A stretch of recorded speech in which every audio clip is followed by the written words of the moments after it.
Lyca production Subaskaran மற்றும் red rain movies தயாரிப்பில் உலக நாயகன் கமல்ஹாசன் நடிப்பில் பிரம்மாண்ட இயக்குனர் சங்கர் இயக்கத்தில் உருவாகியுள்ள இந்தியன் 2 திரைப்படம் உலகமெங்கும் உள்ள உங்கள் அபிமான திரையரங்குகளில் வெற்றிகரமாக ஓடிக்கொண்டிருக்கிறது. கனிம வளங்கள் மீது வரி விதிக்க மாநில அரசுகளுக்கு உரிமை இருக்கிறது என்பதை உச்சநீதிமன்றம் உறுதி செய்திருக்கிறது. இது தொடர்பான விவரங்களை வழங்குவதற்காக செய்தியாளர் நிரஞ்சன் இணைப்பில் இருக்கிறார். நிரஞ்சன், எந்த வழக்குல உச்சநீதிமன்றம் இதை உறுதி செஞ்சிருக்காங்க? வழக்கின் பின்னணி என்ன? முழு விவரம். பிரியா, ரொம்ப டெக்னிக்கலான ஒரு கேஸ்ல இன்னைக்கு மிக முக்கியமான ஒரு ஜட்ஜ்மெண்ட் கொடுத்திருக்காங்க அப்படின்னு தான் சொல்லணும்.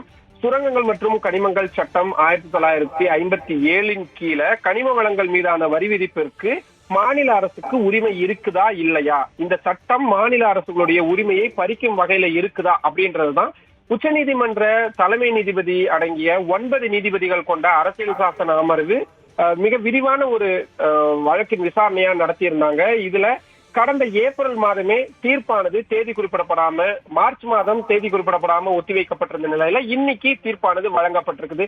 முதல்ல அமர்வுல யார் யார் இருந்தாங்க அப்படின்றதையும் நம்ம பார்த்திடலாம். தலைமை நீதிபதி இருந்தாரு Hrishikesh Roy, justice A S Oka, B V. Nagarathna, Pardiwala, Manoj Misra, Ujjal Bhuyan, Satish Chandra Sharma, Augustine George Masih ஆகிய 9 நீதிபதிகள் தான் விசாரிச்சாங்க. இதுல 8 நீதிபதிகள் ஒரு தீர்ப்பையும் நீதியரசர் நாகரத்னா தனிப்பட்ட ஒரு தீர்ப்பையும் வழங்கி இருக்கிறாங்க.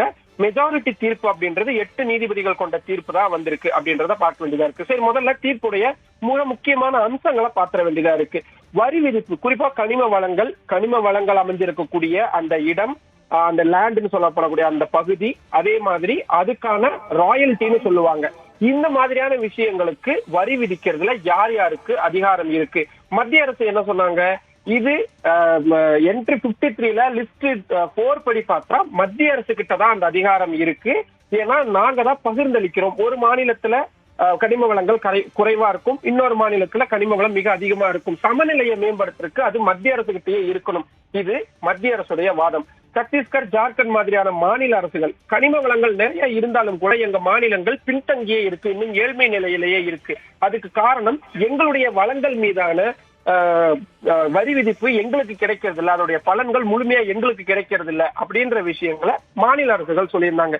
இதுதான் இப்போ டிசைட் ஆயிருக்கு. மாநில அரசுகளுக்கு கனிம வளங்கள் மீதான வரி விதிப்பதற்கான அதிகாரம் இருக்கிறது அப்படின்ற ஒரு விஷயத்த சொன்னது மூலம் மட்டும் இல்லாம இதுக்கு முந்தைய உச்சநீதிமன்ற தீர்ப்புகள் சிலவற்றையும் மாற்றி அமைச்சிருக்கிறாங்க. உச்சநீதிமன்றத்துடைய இந்த 9 நீதிபதிகள் அடங்கிய தீர்ப்பு. இதுல மிக முக்கியமான விஷயம், மாநில அரசுகளுடைய கனிம வளங்கள் மீதான வரி விதிப்பு உரிமைகள் அப்படின்றது உறுதி செய்யப்பட்டிருக்குது. மத்திய அரசுடைய அந்த வாதங்கள் அப்படின்றது ஏற்றுக்கொள்ளப்படவில்லை அப்படின்றத பார்க்க வேண்டியதா இருக்கு. வாதங்களின் பொழுது தலைமை நீதிபதி ஒரு வார்த்தையை மிக முக்கியமா சுட்டிக்காட்டியிருந்தாரு.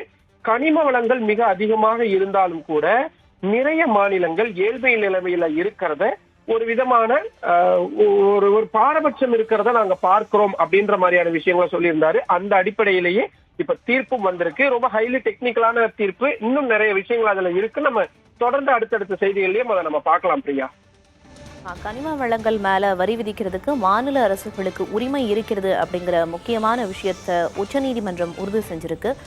விரிவான விவரங்களை வழங்கியதற்கு நன்றி நிரஞ்சன். லைகா புரொடக்ஷன் சுபாஷ்கரன் மற்றும் ரெட் ரெயின் மூவிஸ் தயாரிப்பில் உலக நாயகன் கமல்ஹாசன் நடிப்பில் பிரம்மாண்ட இயக்குனர் சங்கர் இயக்கத்தில் உருவாகியுள்ள இந்தியன் 2 திரைப்படம் உலகமெங்கும் உள்ள உங்கள் அபிமான திரையரங்குகளில் வெற்றிகரமாக ஓடிக்கொண்டிருக்கிறது.